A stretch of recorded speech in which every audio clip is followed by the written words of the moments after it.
Hello guys, I am अंकित। कैसे हो आप सभी।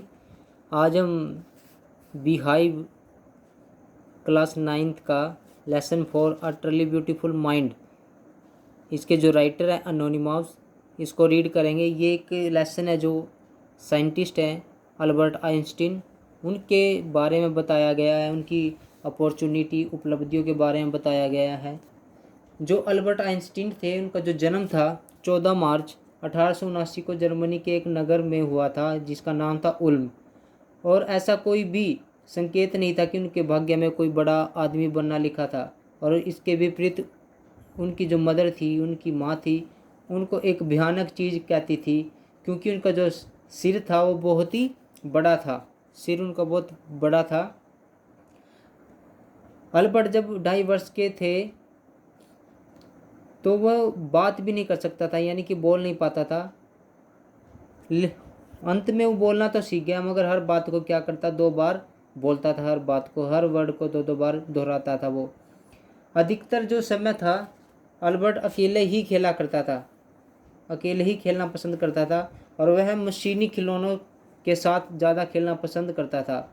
जब उसकी छोटी बहन माजा का जन्म हुआ तो वह इसे भी एक मशीनी खिलौना समझता था, और वह पूछा करता था कि इसके पहिए कहाँ पर हैं। उसकी बहन का जन्म हुआ, माजा उनकी बहन का नाम है, और वह अपने पेरेंट्स से पूछा करता था कि इसके पहिए कहाँ पर है। आइंस्टीन जब 6 वर्ष के हुए तो उन्होंने वायलिन बजाना सीख लिया था। ये आइंस्टीन की पिक्चर है, दोनों पिक।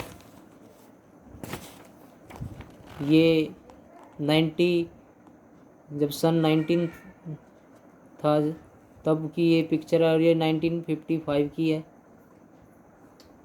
ये 2 पिक है। और उन्होंने वायलिन तो बजाना सीख लिया था, और उसकी माँ चाहती थी कि वह एक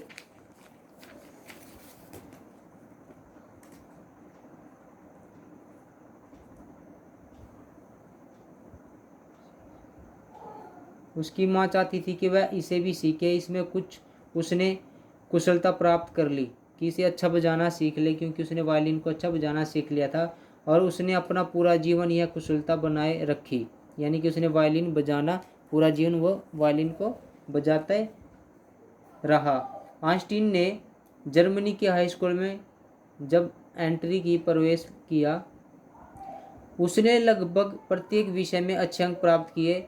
उसके प्रिय विषय, जो उनके जो फेवरेट विषय थे, सब्जेक्ट थे, वो थे गणित और भौतिक शास्त्र। किंतु उसके जो अध्यापक थे उसके विषय में कोई अच्छी धारणा नहीं रखते थे, यानी कि उसके जो टीचर थे उसके बारे में अच्छी सोच नहीं रखते थे। वह प्राय उनसे झगड़ा कर लेता था। उसे स्कूल का अत्यंत कठोर अनुशासन पसंद नहीं था, तथा उसने स्कूल सदा के लिए छोड़ दिया जब वह 15 वर्ष का था। अब आइंस्टीन स्विट्ज़रलैंड चला गया, और वहाँ पर अपनी पढ़ाई को उसने कंटिन्यू किया, जारी कर लिया। स्विट्ज़रलैंड जाके उसे स्विट्ज़रलैंड में वातावरण जर्मनी की अपेक्षा अच्छा वातावरण मिला। स्विट्ज़रलैंड के अंदर, जहाँ पे जर्मनी का जो वातावरण उसके लिए अच्छा नहीं था, बट स्विट्ज़रलैंड में उसको वहाँ का इन्वायरमेंट अच्छा मिला। वहाँ उसे मिलेवा मारिक नाम की एक लड़की मिली, और उससे उसको लव हो गया, प्यार करने लगा, और वह एक तेज बुद्धि वाली लड़की थी। आइंस्टीन अपनी पढ़ाई पूरी करने के बाद उससे विवाह करना चाहता था। वर्ष 1900 में जब वो 21 वर्ष का था तो अल्बर्ट एक विश्वविद्यालय स्नातक बन गया, यानी कि उसने बीए की डिग्री प्राप्त कर ली थी। 2 वर्ष तक वह बेरोजगार रहा।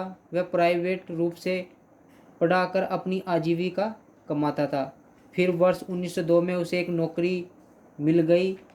वह गुप्त रूप से ही अपनी परियोजना पर काम करता रहा, नौकरी भी करता रहा, और अपनी जो उसके सपने थे उन पर भी वो काम करता रहा।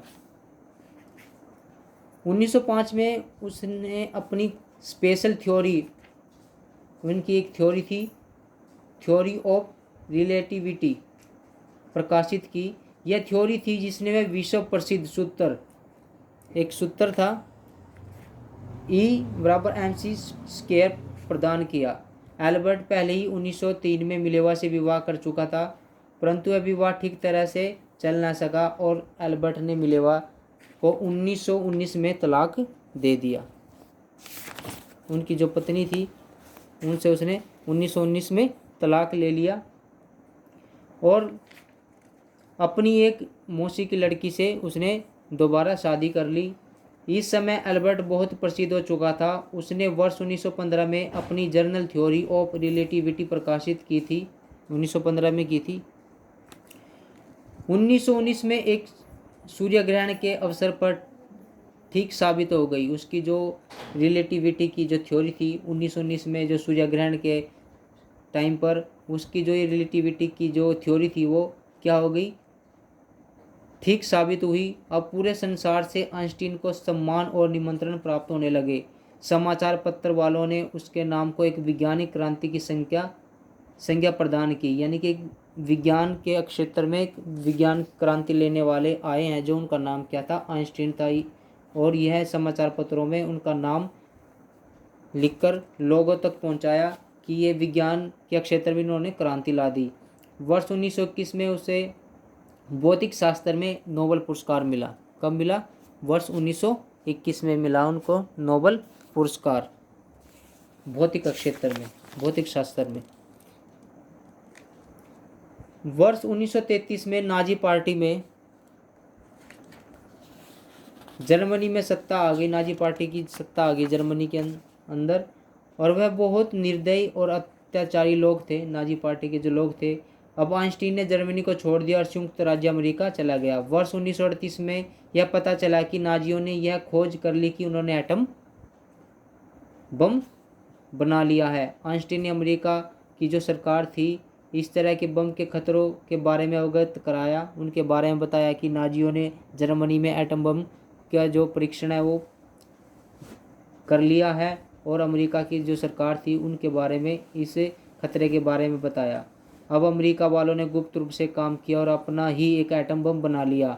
अगस्त 1945 को यह एटम बम जापान के 2 नगरों हिरोशिमा और नागासाकी पर गिराए गए थे। 1945 में गिराए गए थे, जापान के 2 नगर थे हिरोशिमा और नागासाकी पर गिराए गए। आइंस्टीन को इसके द्वारा हुई व्यापक तबाही से, यानी जो बम गिराए थे इसमें क्या हुआ, बहुत ही भयानक तबाही हुई। और इसमें जो तबाही हुई थी इससे आइंस्टीन को बहुत ही गहरा सदमा लगा। वह अब संसार में शांति और प्रजातंत्र के लिए अभियान चलाने शुरू कर दिए। उन्होंने संयुक्त राष्ट्र को एक पत्र लिखा कि विश्व सरकार की स्थापना की जानी चाहिए, ऐसी एक विश्व सरकार की स्थापना की जानी चाहिए। दुर्भाग्यवश से उसके पत्र को अधिक महत्व प्रदान न किया गया। आइंस्टीन का देहांत 1955 में, यानी जब वो 76 वर्ष के थे, 76 के, यह उनकी पीक है जब उनकी मृत्यु हुई थी। उनकी मृत्यु हो गई। वह केवल एक वैज्ञानिक प्रतिभा वाला व्यक्ति ही नहीं था, बल्कि एक महान आदर्शवादी और विश्व नागरिक भी था।